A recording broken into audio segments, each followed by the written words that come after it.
Hey everybody, it's Brad. And I'm Krista. With the Big Family Homestead, and today, holy smokes. It's cold. It is cold. Ooh. We're going to look for something that, it's a very large thing. Well, and we're going to explain the situation, do some splaining. Got some splaining to do. And she's going to explain, and then, Right now? Well, in a sec. Okay. Because it'll be a big investment. Yep. A big investment for us. But I also have a question. I've been thinking about something that I talked about later. Nana and I went on a ride. And you had a nice long conversation with Nana. Well, and hopefully then. So here we go. So here's the splaining. Splain away, baby. Lucy has some splaining to do. Oh, Lucy. It's making me nervous. Me? Yes, you. Okay, so Dottie, we had her AI'd 3 times, and none of those 3 times took. Nope. And right now, if we tried to get her bred, it's too late in the season. So it would be, if we got her pregnant now, she would calve in December. That's a bad time in Wisconsin to have babies when you don't have a barn that you can close up right now. So, I mean, we might have that next year, but I can't plan that far ahead. I have to plan with what we have right now. Right. So, with that being said, since we don't have her pregnant, we need to purchase another cow, heifer that is pregnant that will give us a calf in spring. And that way then if Dottie dries up, then we will still have a milk cow for in Grace. Milk for Grace, yep. Right. So that's the plan. This is dough. It's actually our artisan dough that we use for the 4-ingredient bread. Yeah. And it's like the one you stick in the bucket. Yep. Look at the dirty rags. We're not even worrying about cleaning up. No, I don't care. This is life, people. It is life, people. But I have this idea that I think this dough is actually going to work really well as a pan bread. Yeah. So we're going to try it out. And this is happening without editing. No. One editing. Cut. Mm-hmm. So if this works out, this could be a really great way to use this dough in a pinch where if you got to make bread and maybe you don't have access to an oven, poof. So what we've done, Caleb is going to be cameraman Caleb. So we got a little cast iron on the grill, and all I did was spray some of this regular old. I know she hates it. It makes life easy. He's not allowed to mess with my cast iron. Da da da da da da da. So we got a little fire going. Caleb's gonna film. I'm not sure it's hot enough yet. I think we're gonna have to wait.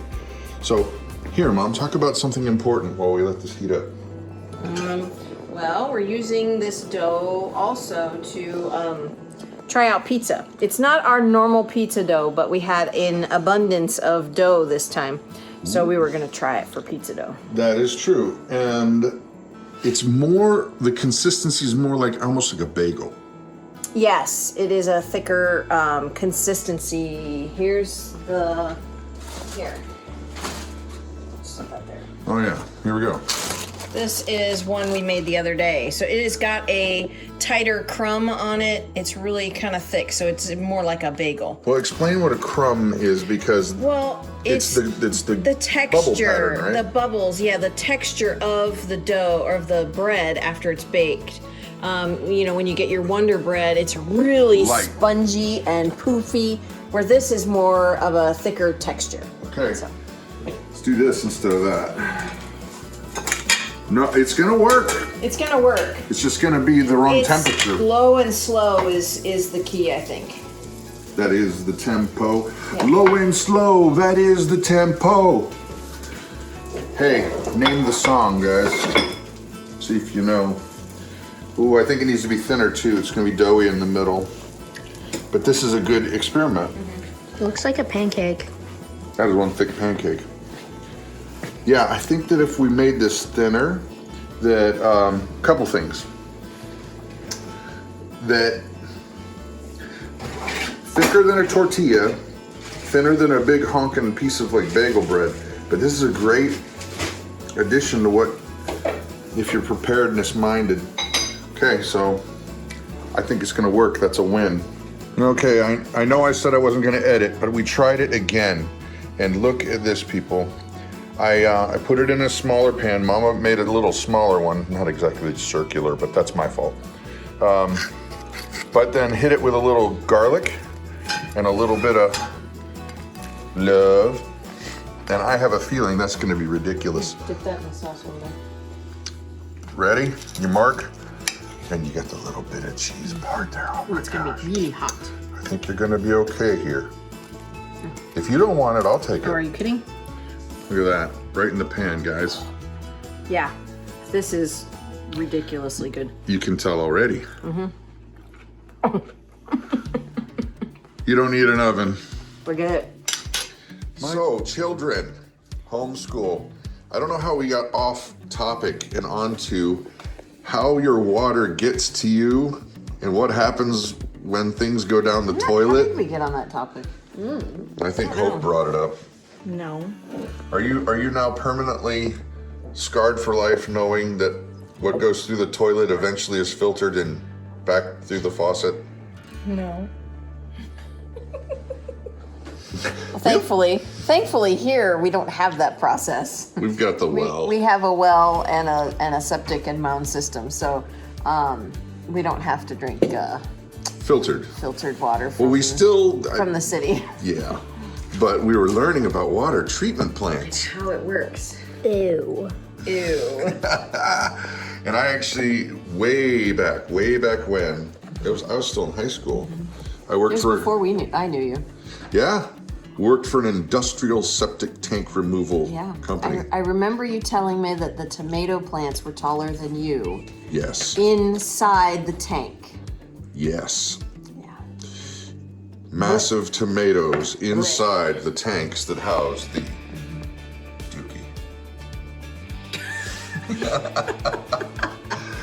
Do you feel more educated? No. You don't feel more. Yes, you do. You learn something new. You learn that city water is Gross. gross and filtered.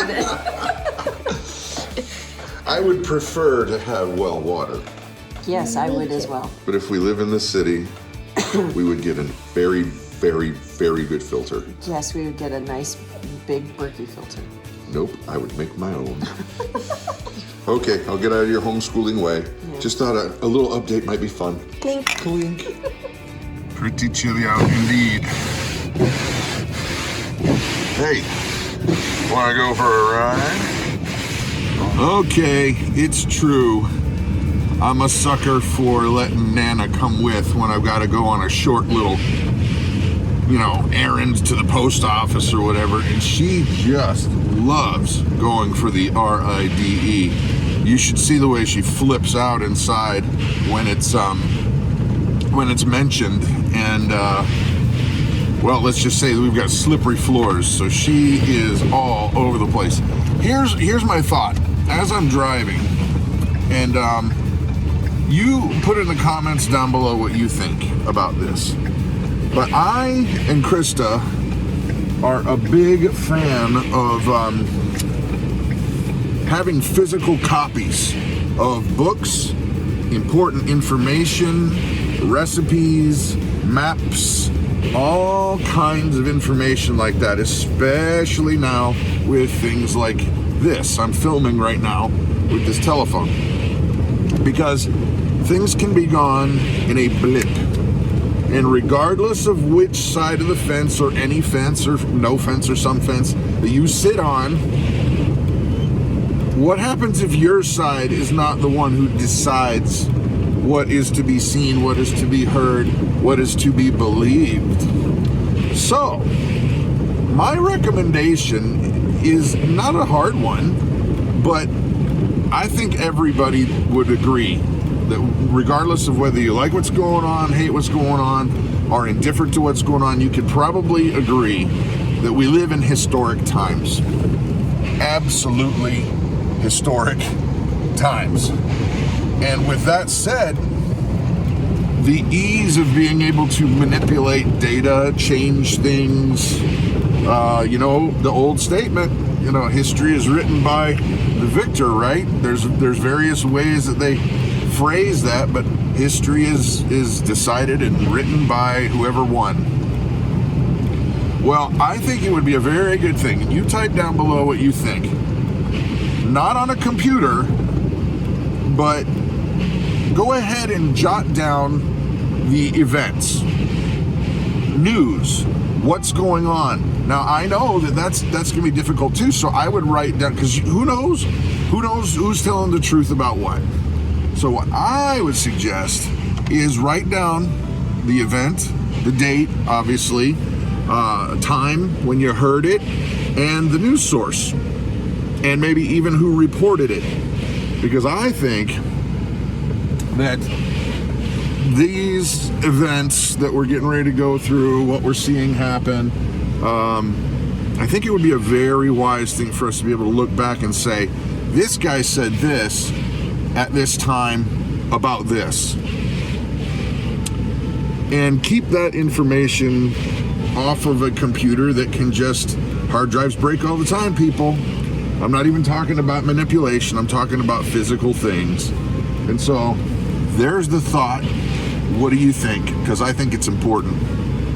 Well, a little bit of this, a little bit of that. But so far, Mama, I gotta be honest, the snow has not been that bad this year. No, very grateful.